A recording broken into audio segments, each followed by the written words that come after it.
konsisten dijaga iman dan amal soleh, dua ini saja. Iman amal soleh, bangun tidur pakai iman, keluar amal soleh.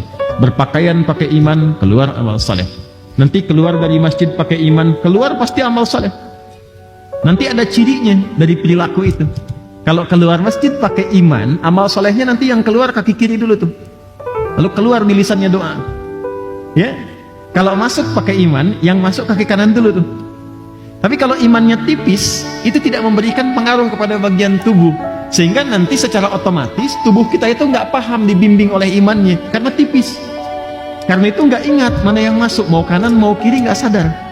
Tapi semakin kuat imannya, dibimbing tuh. Kadang-kadang masuk kiri bisa ditarik lagi, yang masuk kanan. Itu bisa terjadi. Ya, ini yang saya maksudkan. Kalau konsisten kita mengerjakan itu sampai dengan meninggal, itu yang diberikan kabar gembira oleh Allah di ayat ke-25 surah Al-Baqarah. Wa basyiril ladzina amanu wa amilus shalihat. Iman dan amal saleh. Annalahum jannatin tajri min tahtihal anhar.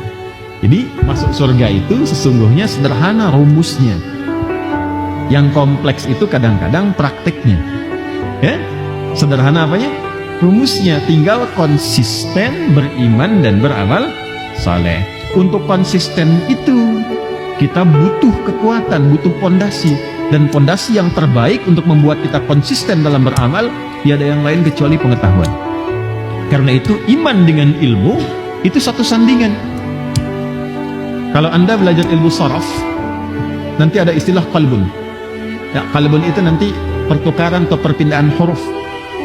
Kalau masuk ke ilmu lughah, nanti ada pendalaman di antara ahli lughah yang mengkaji tukar-tukaran huruf dalam kata.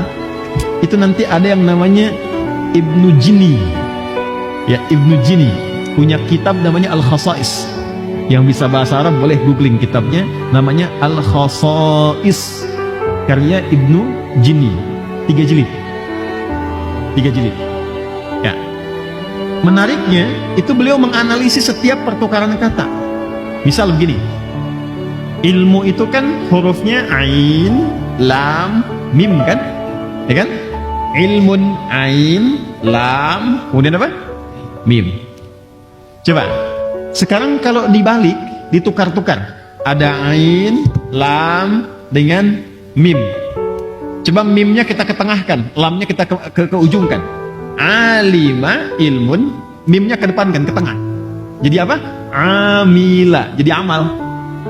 Ya.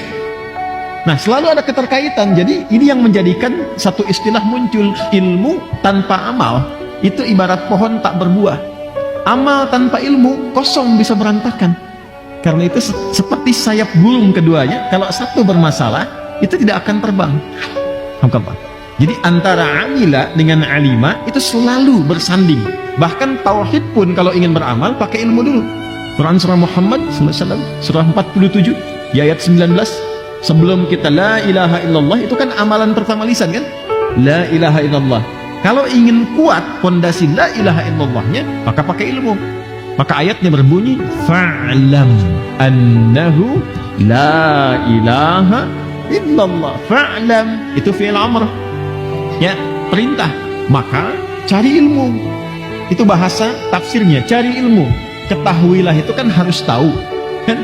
Cari ilmu, cari tahu, cari kekuatan. Annahu untuk mengokohkan, menguatkan syahadatmu, sehingga engkau bisa kokoh syahadat dalam dirimu dengan mengucapkan la ilaha illallah. Jangan sampai la ilaha illallah dikasih sarung pindah. Kan dikasih jabatan pindah. Dikasih kalimat angin surga, aku mencintaimu, pindah. Kenapa? Karena kurang pengetahuan. Karena itu untuk mengokohkan amalan kita itu butuh tambahan pengetahuan. Dan pengetahuan terbaik, hati-hati, adalah pengetahuan yang dicari menggunakan iman. Awas ya. Jadi iman itu nggak pernah putus. Nggak pernah putus. Kalau kita sudah mengatakan beriman, maka ukuran setiap tindakan kita itu adalah iman. Bicaranya pakai iman. Beda antara bertutur dengan iman dengan tidak menggunakan iman, itu beda. Akan lain. Menulis itu pakai iman. Bekerja itu pakai iman. Termasuk mencari ilmu pun pakai iman. Dan indahnya ketika seseorang datang ke majelis ilmu, dan mencari ilmu itu menggunakan iman, maka yang pertama kali diangkat oleh Allah itu bukan ilmunya, tapi imannya. Iman dulu, baru ilmu ditambahkan. Itu yang dimaksud di surah Al-Mujadalah ayat yang ke-11. Yarfa'illahu alladhina amanu minkum walladhina utul ilma darajat. Itu kan tidak berdiri sendiri, ayatnya dibuka dengan panggilan untuk mendatangi majlis ilmu. Ya ayyuhalladzina amanu idza qila lakum tafassahu fil majalis. Hai orang-orang yang beriman, imannya dulu kan disebutkan.